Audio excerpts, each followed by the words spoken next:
All right, guys. So here is part two to the video exploring the new wheel that I got, my Fanatic BMW M3 GT2 V2. That's such a mouthful. So before we even start, before I even drive, um, time to tell a little story that may help people out because, look it, I didn't know this. So if I didn't know it, I have to hope that there's other people out there in the same boat that maybe they didn't realize this either. But I got the wheel, the QR1, all hooked up on it, put it on the wheelbase, fired up the PS5, turned the wheelbase on, it calibrated, and nothing worked. None of the buttons would work. I couldn't. Yeah, I couldn't log the thing on to the PS5. Like literally, it was like it was just not there. So I unplugged it and I plugged it into the PC and I booted up the software. And sure enough, it was not reading the wheel. It was like there was the bass, there was the pedals, the wheel was just not there. It was not existent. So I updated the firmware of the wheelbase, which actually was a very good thing to do. And then the driver popped up to install for the wheel after I did that. So I had to install the driver for the wheel, and then I think there was a firmware update for the wheel, and then it seemed to be fine. It was registering on the computer fine. So I checked out some things on the PC side of it, plugged it back into the PS5, worked perfectly. So just know that if you get a new wheel for your Fanatic CSL Elite, I'm sure probably whatever wheelbase you have, if you get a new wheel for it, you're going to have to update the firmware and you're going to have to install the driver for that wheel for it to work. So don't panic, it will work. All the wheels do work on PS5, but yeah, you'll just have to get on the PC and you'll just have to install the driver. So, right now, we're using the M3 Sport Evolution. I don't know why I chose this car. I haven't driven this car yet. This is one of the ones that you win from the menu. I thought I would try it. I thought I would go around the Tokyo Expressway. This is... Shoot, I forget which one this is. Okay, it's the south counterclockwise. Now, why I chose this is because this was tricky to use with the F1 rim. Okay? There's a lot of turns here that hairpin. There's a couple hairpins in here that are really tricky, and they were really, really tricky to do with the F1 rim. So now we got the round rim. I want to see how it handles that, but more importantly, this wheel is like 6 pounds. This is 3 pounds heavier than the F1 Esports rim. I have no idea what the force feedback is going to feel like on this rim. The settings on the wheel in the menu, I had the force feedback up on 100. The FEI, I think I have it set like 40, which is pretty standard for most of the games that I play. I may turn it down a little bit on ACC. I'm not really sure. So, all right, guys, I am excited about this. I am excited to see what kind of force feedback I'm going to get out of this 6-pound wheel. Okay, here we go.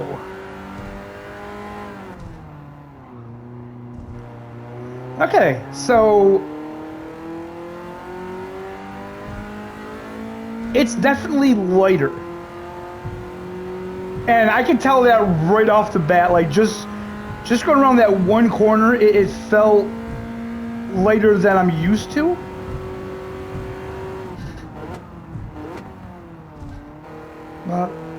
Yeah, much lighter. No, that's okay. I was fully expecting that this was going to be, lighter than the F1 rim, just because, like I say, it is so much heavier. Is it, like, horrible? No, I wouldn't say it's horrible. See, that's what I'm talking about.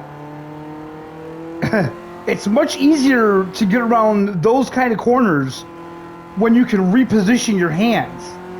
And you just can't do that with F1 rim because there's literally only, two places to hang on to it.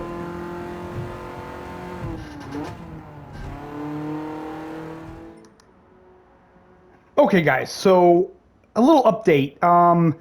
I was not aware of this. I wish I would have known this when I first got the game. So when you go into whatever race in the beginning before you start the race, under settings, under controller settings, force feedback, max torque, and force feedback sensitivity. I was not aware of this. So, you know what? We're going to bump these all the way up to 10. Just like that. And now, let's go in and let's see if these settings are going to make like a world of difference. It'll be interesting to see because I did not know there was settings in this game for force feedback. Okay, wow. Already, huge difference. Huge difference. I can already feel more resistance in the wheel just going around that little corner. And that's something that I really enjoy. I like to feel, you know, that resistance.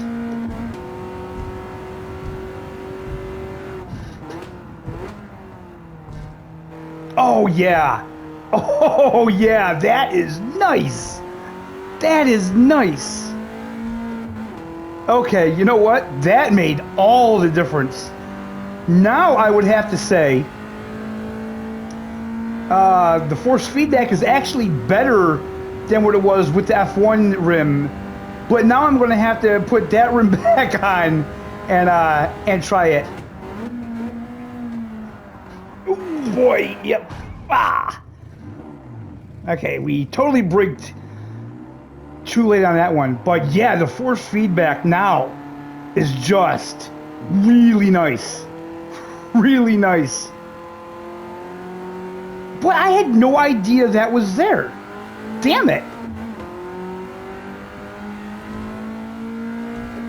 So I gotta say, guys, with the force feedback in-game turned up, the wheel feels incredible. Like literally the difference from the last couple laps I took, or the last lap I took, compared to this one, wow, just completely different. Completely different, man. The force feedback feels so much better. Like I say, I really am surprised I didn't know about that. I never really checked into it, man, because it said controllers, and I don't play on the controller a lot, so I just assumed that was for the controller. Okay, so see right here again, that's where that round wheel, oh, it's just beautiful. And I gotta say, man, the Alcantara feels so nice when it's brand new.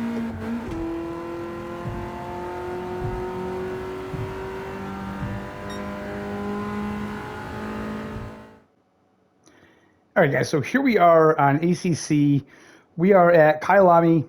Do a couple of laps around Kyalami. We got the BMW M3, and, you know, I had to kind of chuckle to myself because I had this BMW wheel in front of me that says BMW on it, and I just realized that this is going to be the only time I'm ever behind the wheel of a BMW, so that's pretty cool.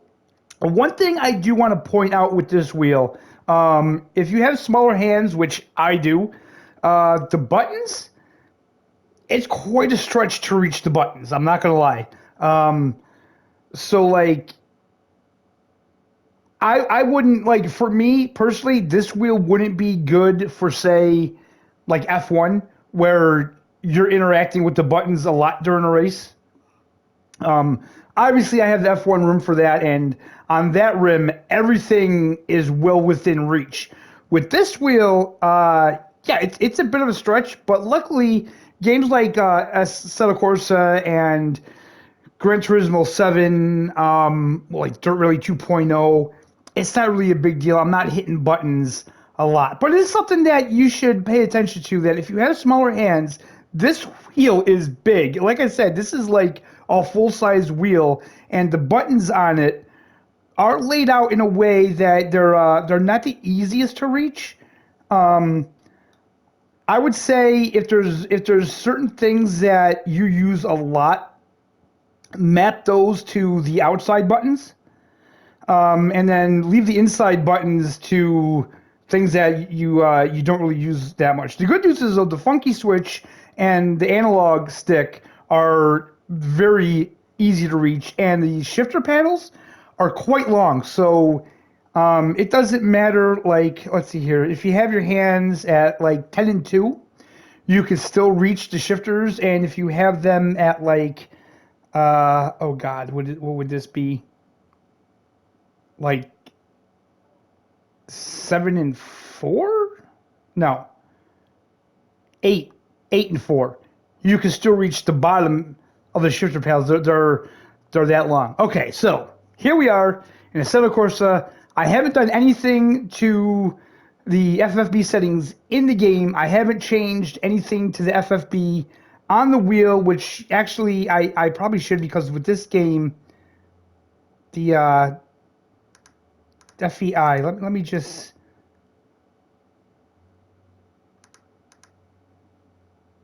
Yeah, okay. So we are going to put this into my my second slot on the wheel.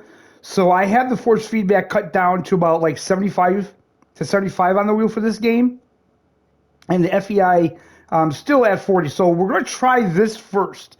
If it needs help, I will just up the force feedback on the wheel itself and try that. So let's drive here. If I remember what buttons I...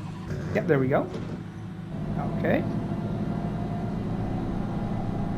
Kyalami, man, I love this track. This is such a good track. I wish this track was in Gran Turismo 7. I hope you guys can hear me, because adjusting the volume in this game is always so tricky. Alright, here we go.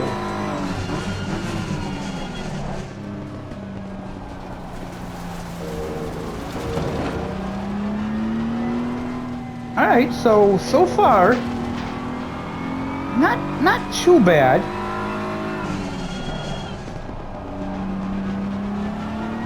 We gotta get into a little more. I may have to adjust the force feedback a little bit.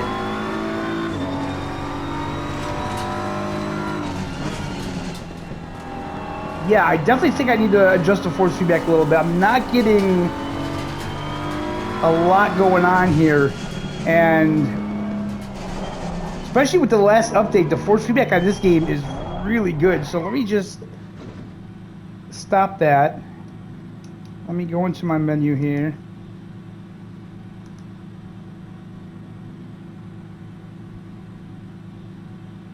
Let's bump it up to like 90. There we go. Now let's see. Now let's see what we got. Okay. Yep, I can already feel that that's much better. So I didn't need the force feedback that high with the other wheel. Ooh, we broke way early there.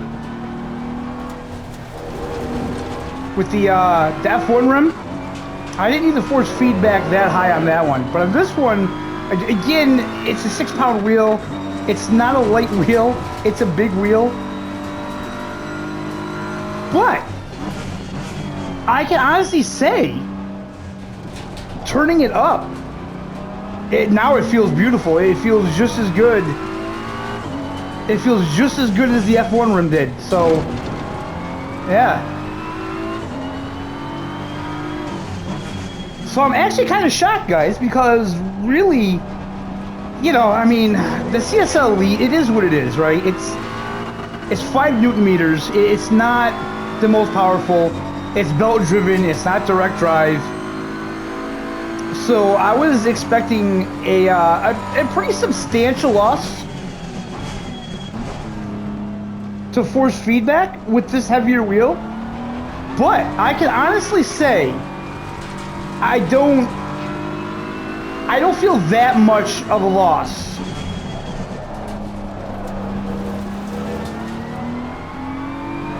Not enough where it's gonna hurt your performance or anything like that. And like I say, with Gran Turismo 7, man, once I found out you can actually increase the force feedback in game, wow, what a difference that made. Just, yeah. I can't even believe it. I'm not doing good on this track at all. Of course, I'm talking, and I'm trying to get like the feel of the wheel and everything.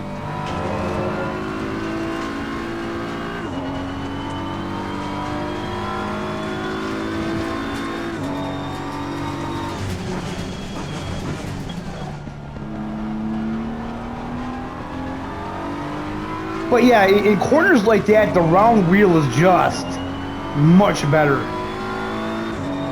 Like I say, it's weird because on the F1 game, you know, I don't have an issue, but it's probably because those cars,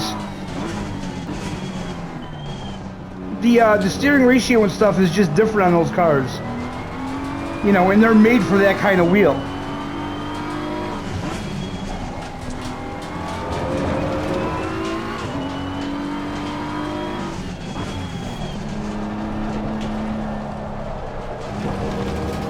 Ooh, boy, we're not doing good. You know, let's just for the hell of it. Let's bump the force feedback up all the way to 100 here. There we go. Maybe I set to, wait a minute. Maybe I set to 6. What's our traction control? Set the traction control to like 4. There we go. Let's try this. Let's see what this feels like at 100. Now this is, I'm setting this on the actual wheel, the menu in the wheel, not in the game.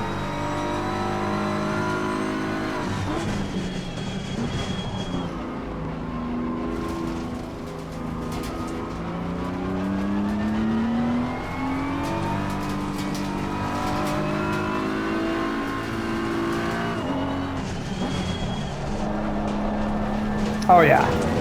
Oh yeah. This isn't having any issue handling this heavier wheel, I don't feel. I think it's it feels absolutely fantastic. I would say it feels just as good as the F1 Esports Rim actually.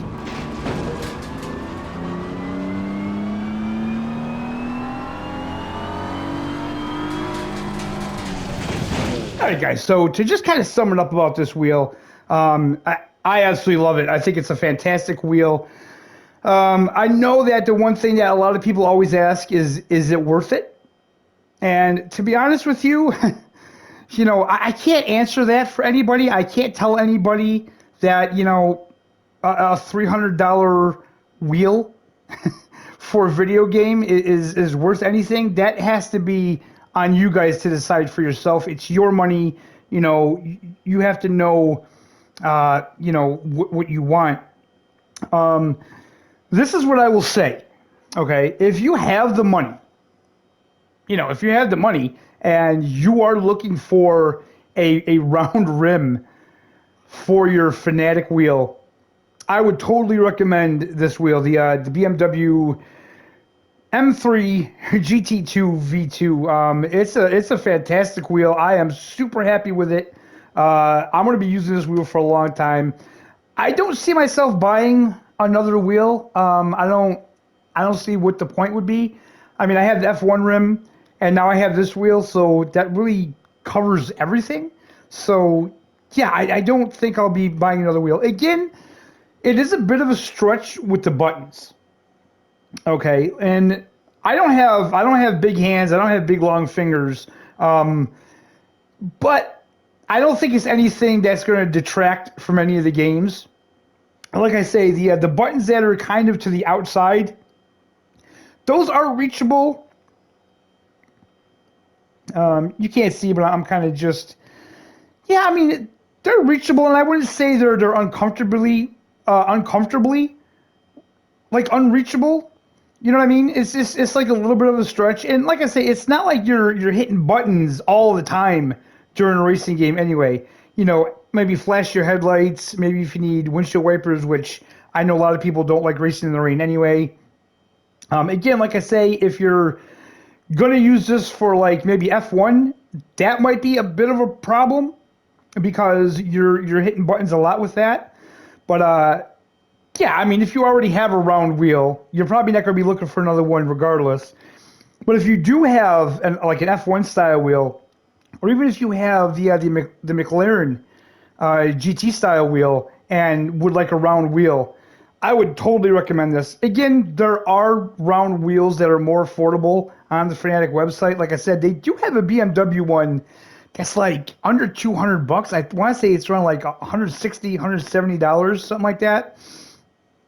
I didn't go with that one for the simple reason is that I don't particularly like the way it looks, and it doesn't have the analog stick on it. The analog stick is important for games like SnowRunner or Farming Simulator if you can get those working.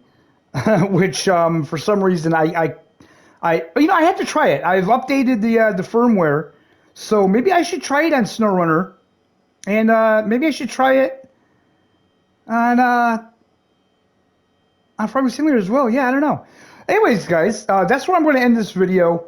I just wanted to kind of, give some kind of feedback of how the wheel actually feels when you're racing. And for a 6-pound wheel on the Fanatic CSL Elite base, I think it performs very well. It's performed higher than any of my expectations, actually. I thought that the force feedback was going to be pretty weak, but it's just the opposite. I mean, it feels really good. And, I totally know that if you have the CSL DD Pro with the boost kit, oh my God, this wheel is going to just be amazing. I mean, it's not going to be any issue at all.